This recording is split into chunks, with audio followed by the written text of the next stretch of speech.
তোকার কবরে তুমি হিসাব নিও না, ওই আদাম হইতে নাজাত কোনো মাকের বানা, বিনি হিসাবে জান্নাতি কোলে রাখো পাক রহমানা।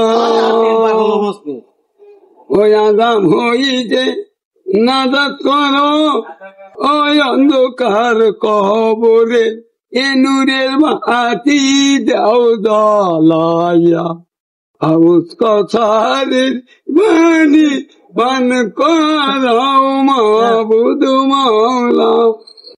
এই আইহাল্লাযীনা